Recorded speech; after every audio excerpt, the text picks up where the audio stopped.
Hello everybody, welcome back to HardReset.Info channel. In today's video, I'll show you how to easily enable or disable ask for pin on wake up or power on your KOBO Elipsa 2E.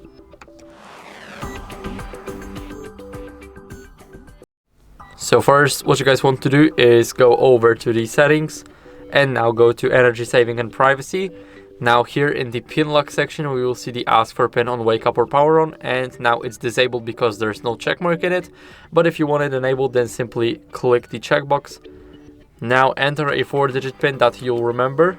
So as you guys can see, here we need to confirm the pin, and now the pin lock is enabled.